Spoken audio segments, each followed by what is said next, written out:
Good morning, and welcome to this October 18th online gathering of the Unitarian Universalist Church of Little Rock. I'm Rebecca Roetzel. I'm a member of the church and happy to be serving right now as the Worship Arts Chair. It was lovely to see some of you this last Sunday at the church's parking lot party. Thank you to those who organized that. It was also amazing to walk through the newly remodeled RE wing and see all of the progress that's been made there. To everyone who contributed, truly, it is impressive. Thank you and congratulations. We have completed perhaps one phase of this massive renovation. It is my pleasure to be with you here virtually this morning. Wherever you are in this moment, I am glad you have chosen to join us. During this time of distancing, we encourage you to stay connected with the happenings of the church through emails, Facebook, uuclr.org, and the various Zoom meetings and gatherings that happen throughout the week. Caring concerns for those in our congregation will also be distributed via email throughout this week. For more information about any of these things, please reach out to our church, uuclr@uuclr.org. We are part of a wide community of Unitarian Universalists. Our service today will primarily use content which has been made available to us through uua.org and their worship web. It is a fabulous resource with heaps of stuff which is open to anyone, so I encourage you to look it up. And before we begin, I just wanted to include these words from Paul Stephan Dodenhoff, entitled Freedom to Doubt. The freedom to doubt, no question, to be content to live in mystery is central to the liberal religious tradition. Like the process of evolution itself, the path that we follow, our practice, is not easy or simple. It isn't without its dead ends or its disappointments. It doesn't guarantee that all of our conclusions will be final or that we will ever find an answer to all of our questions. But also like the process of evolution, it is filled with great expressions of beauty and awe that are sometimes born of great struggle, and at other times come as unexpected grace. I invite you now to enter into today's service with a spirit of worship.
Good morning. It's so good to see you. My name is Bob Alexander, and whoever you are and wherever you are, we are glad that you have joined our gathering today. Our opening words are by Kimberly Ann Carlson in her work entitled A Place of Belonging and Caring. It's not by chance that you arrived here today. You have been looking for something larger than yourself.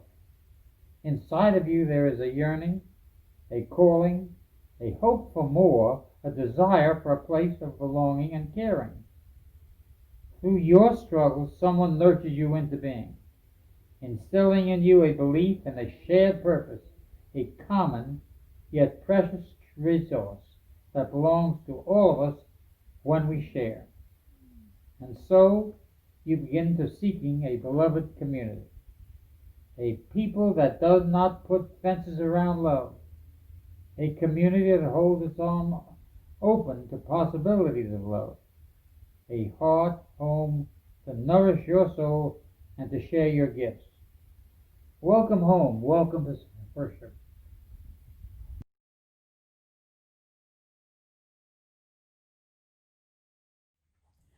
I invite you to join in the affirmation of covenant. These are words of promise we say each week, words that bind us together as a community of faith. Love is the doctrine of this church.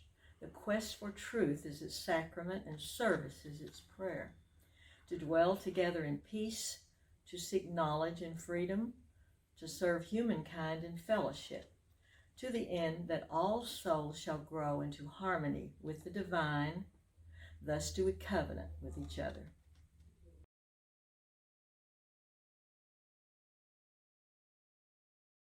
Hello, I'm Jeannie Brown. I'm the chalice lighter for today.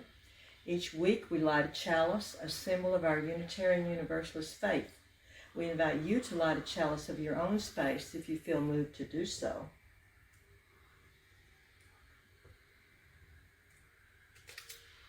This morning I light our chalice with the words from Deborah Burrell entitled, "A Flame to Light Our Path." Fire consumes and casts a bright light.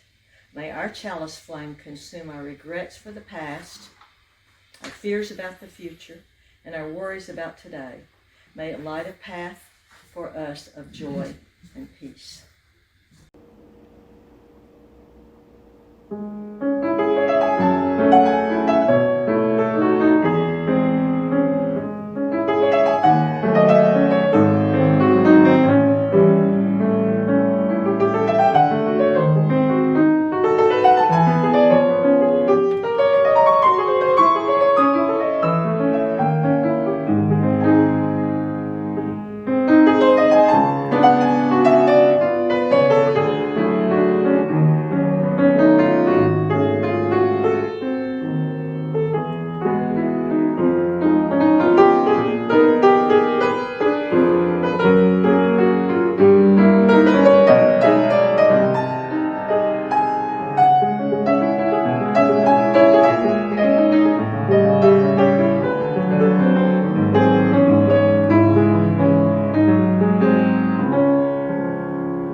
Hi, I'm Nell Matthews, and the reading today is A Recipe for Resilience by Margaret Weiss.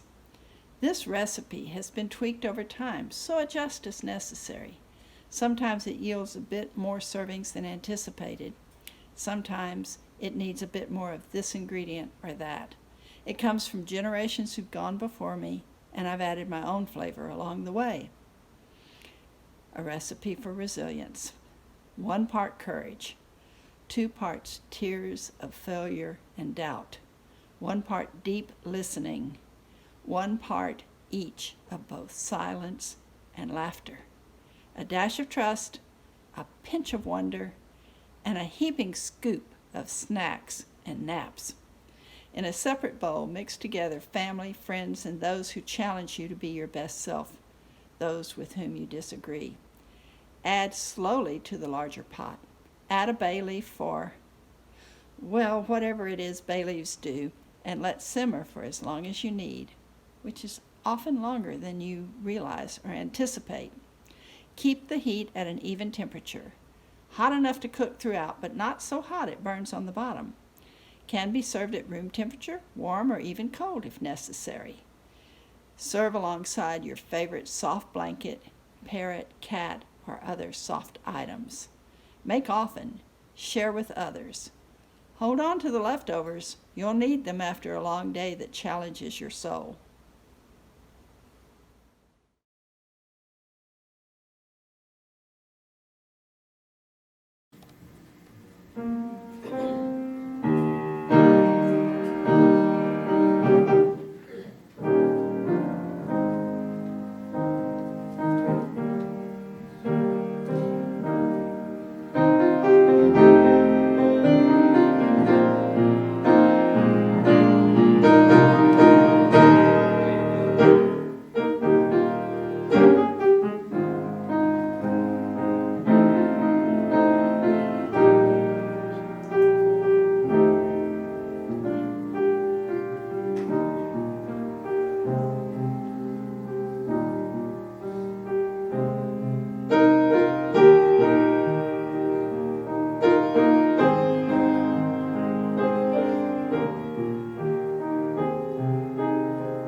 One of the welcome and refreshing elements of my not so new job anymore at Ferncliff is staff meeting.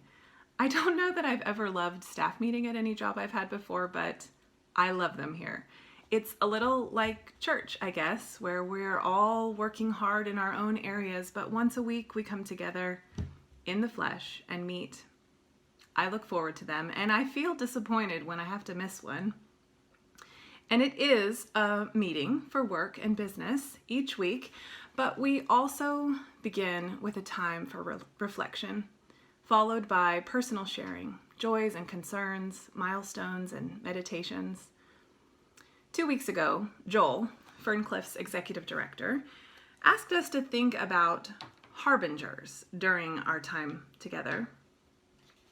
This is a term that I knew but was not overly familiar with. I had to do some research to understand its origins and determine whether this word had any built-in connotations or associations. Most people, I guess, just think of harbingers of doom or harbingers of spring, perhaps. The term has Old French roots. Originally, a harbinger was one who harbors, shelters, maybe an innkeeper. Over time, the word evolved to name a person who would go ahead of a group and scout out a place for them to stay or set up camp for the night. That harbinger returned to the group, primarily armies at the time, with information about what was up ahead. Today's definition for this word reflects the evolution. A person or thing that announces or signals the approach of another. Perhaps daffodils are the harbingers of spring. It is a forebearer of something. Back at staff meeting, Joel asked us to share our harbingers of fall, to think about the changing of seasons and what sorts of things in the natural world signal us to recognize summer coming to a close and autumn sweeping in. Everyone's answers were different. Changes in the sun and the daylight, chilly morning air, migrating birds, tarantula sightings, and the multitudes of spider webs that are heavy with cool droplets of dew. For me, it is the unearthing of those surprise lilies, those spidery blooms which pop up in all number of places seemingly overnight, with a clear message that summer is over, fall is coming. We were then asked to think about harbingers within our own beings. What signs, feelings, indicators do we recognize in ourselves as we are approaching a change of heart or mind, or a shift in our faith or our beliefs? How do we first and foremost recognize, but then also honor and embrace those harbingers as they announce or signal the approach of a new way we will exist in the world? That was harder, a bit more silence. For me, I'm coming to grips with a new existence in which I am more outspoken about my faith and politics. As something I have actively avoided in personal interactions throughout my entire adult life, these harbingers over the last few months and years have alerted me to a change which is not always comfortable. Yet the anxiety I feel when I embrace the new existence is less and less than the anxiety and chaos I feel when I try to ignore the harbingers and resist. Like I'm trying to put the leaves back onto the trees after they have turned golden and fallen to the ground. Last Sunday was National Coming Out Day, and yesterday was the Little Rock Pride Fest. Over this past week, I have rejoiced in the constant and steady messaging from people within my tribes, near and far, who wholeheartedly convey the message that I am a safe person to come out to. I think longingly of a day when we can retire the phrase coming out, when, as a society, we can validate all sexualities and decentralize straightness as being the norm. Stories from Coming Out Day resonated, more like collided, with my reflections on harbingers. Harbingers are not indicators of possibilities. They are forebearers of the inevitable. Like daffodils in the spring or surprise lilies in the fall, they tell us that the seasons will change. They are signs of the inevitable. I have a friend who was married to his wife for 40 years before he came out and got remarried to his now husband. It was not an easy thing to do, but as he shares about his journey, he can identify harbingers along the way, specific moments indicating that revealing his true self was inevitable. Some of those harbingers being somber moments, but others joyful, supportive, and encouraging, signs that his true self was worth revealing, signs that his true self would be embraced and supported. His story is not unique, but I do know of others, specifically my own grandfather, who resisted and ignored those harbingers his entire life regarding sexuality. I believe the reveal of our true selves is inevitable. Try as we may to resist or hide it, it comes out one way or another. In the case of my grandfather, at his funeral and in the years to follow. Harbingers tell the changing of seasons. They may speak to the reveal of our true selves.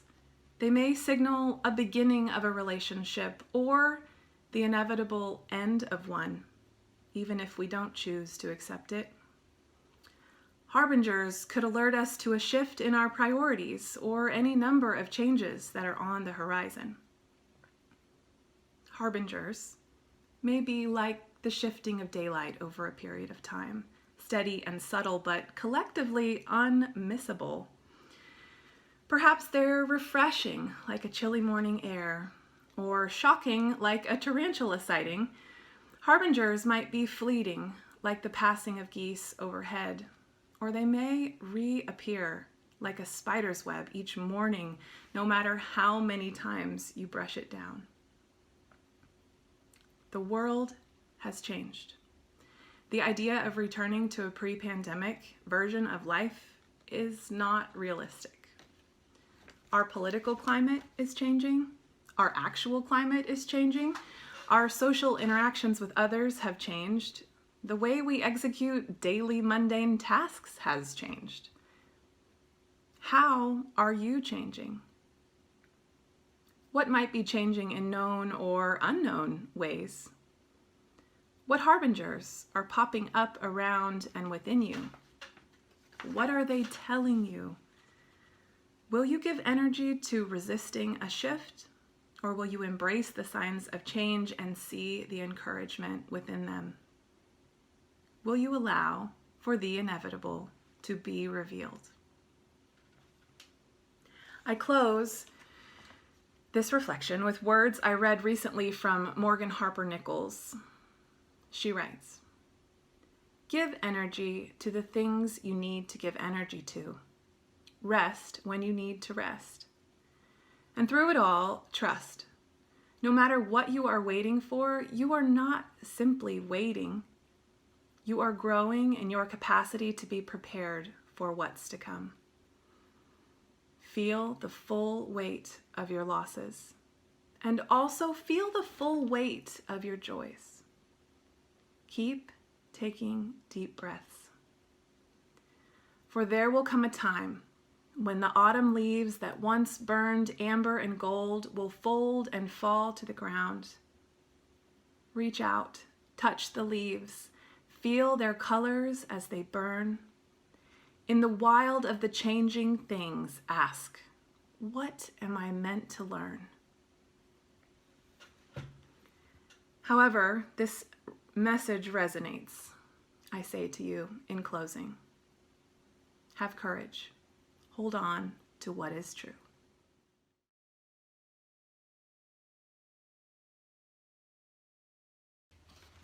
Today I wanted to share a reflection entitled Courage Requires Vulnerability, which was written by Marisol Caballero.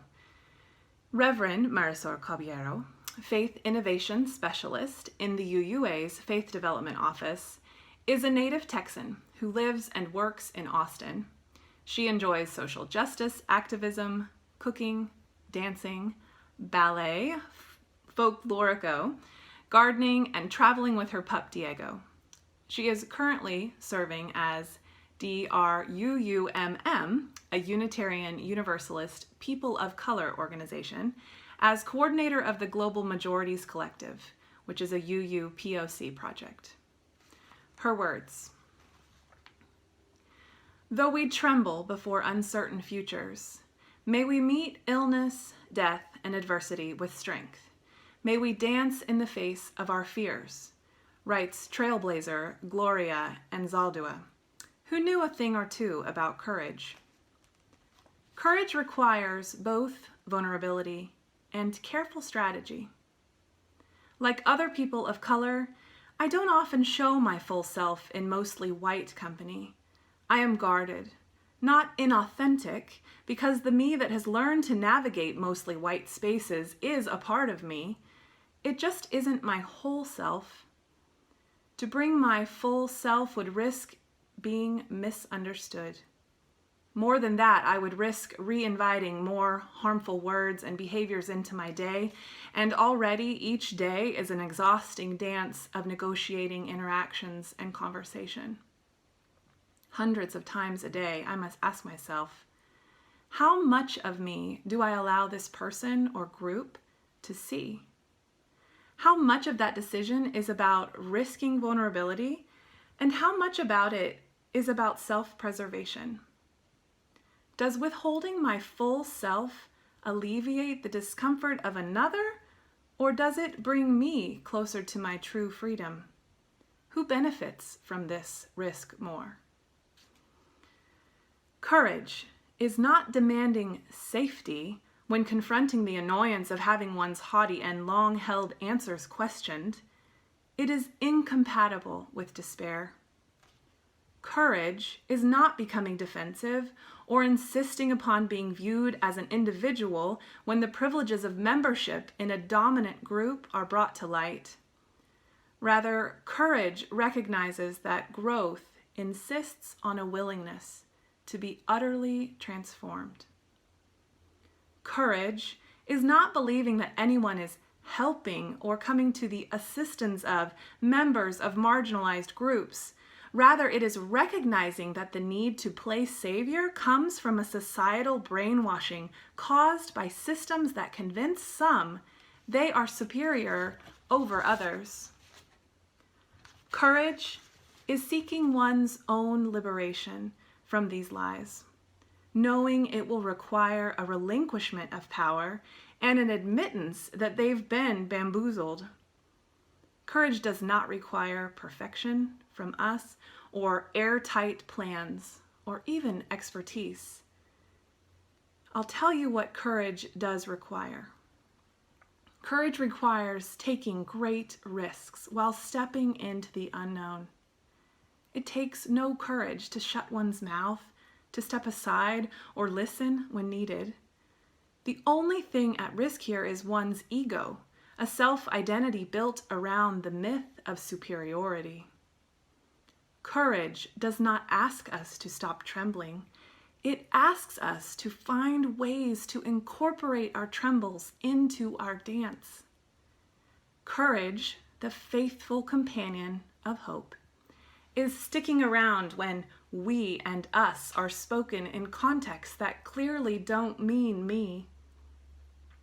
Courage is claiming this faith as home when nearly everything around me says I am out of place, yet everything inside me says I am home. Courage is the generations and generations of ancestors who taught us to actively pursue joy, laughter, and celebration alongside outrage, grief, and fatigue. The goddess, Tanansin, Madre de los Mexicos, bringer of corn, Nuestra Morenita, teaches that we can make ourselves a place of comfort and leave room for wonder, even when our home has been invaded and has become nearly unrecognizable. Courage is being firm in saying, I know exactly where home is and what it looks like. I will figure out a way to get there with the help of good friends. We will dance the whole way there through the terrifying unknown. I will brave the rough waters, knowing that my boat may be small, but it is strong. I will leave a trail of beauty in my wake, so that other courageous seekers who follow will not be lonely on their journeys. The words of Marisol Caballero.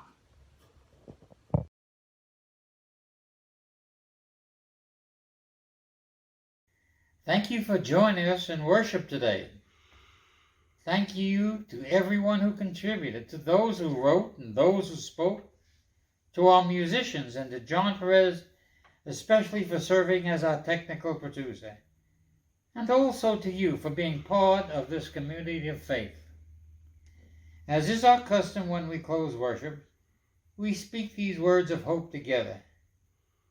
Wherever you may be right now, I invite you to join in our closing blessing. Go out into the world in peace. Have courage. Hold on to what is good. Return to no person evil for evil. Strengthen the faint-hearted. Support the weak. And help the suffering. Honor all beings. Thank you again. We hope you will join us again next week. In the meantime, stay safe, stay strong, and please take care.